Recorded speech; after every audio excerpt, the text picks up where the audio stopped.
नांदेड़ की जिला मजिस्ट्रेट और तहसीलदार से मुलाकात कर तत्काल मदद की गुहार लगाई।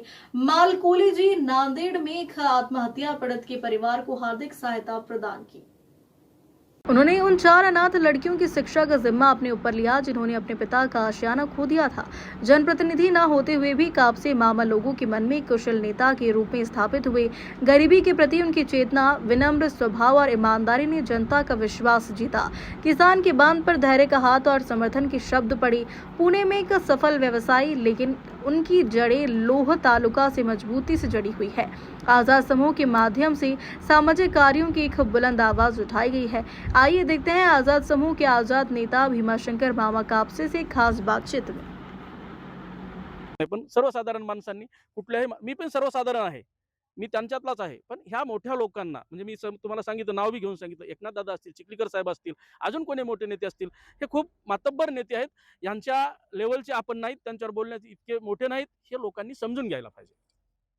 फिरत असताना, मतदारसंघात पूर्ण फिरत असताना, सगळं पाहणी करत असताना जे काही तुम्हाला दुःख, दारिद्र्य शेतकऱ्याचे आज आसू जाणवत आहेत, ते तुम्ही पुसण्याचं तुमच्या माध्यमातून काम केलेलं आहे. येणारा काळ हा स्थानिक स्वराज्य संस्थेचा काळ आहे. मतदारसंघामध्ये ज्याची त्याची मोर्चे बांधणी, चाचपणी चालू झालेली आहे. गाव बांधणीचे कार्यक्रम चालू आहेत. तर ह्या माध्यमातून आपण आज आज घडीला काय करताय?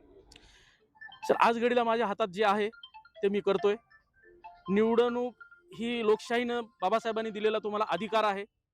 त्या अनुषंगाने मी त्या बाबासाहेबांना संविधानिक दिलेल्या अधिकाराचा मी वापर करतोय.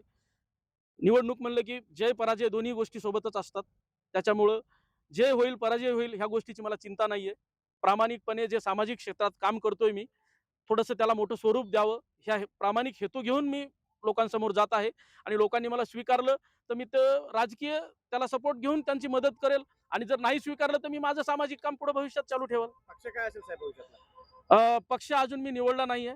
सर्कलमध्ये पूर्ण माझ्या वडीलधारील लोकांना, जसं मी तुम्हाला सांगितलं, कोणी कार्यकर्ता माझा नाहीये सोबत. हे माझे वडीलधारील, माझे आधारस्तंभ, सगळे मार्गदर्शक आहेत. मी यांच्याशी सगळ्याशी चर्चा करून जो कोणता पक्ष शेतकऱ्यांना, गोरगरीब कष्टकऱ्यांना, हा भाग काही इंडस्ट्रियल नाहीये. इथं सर्व 95% 90% शेतकरीच आहेत आणि 10-5% व्यापारी आहेत. तर ह्या शेतकऱ्यांना न्याय कोण देईल, गोरगरिबाला न्याय कोण देईल, कोणता पक्ष देऊ शकेल, त्या पक्षाकडून जाण्याचा माझा विचार असेल.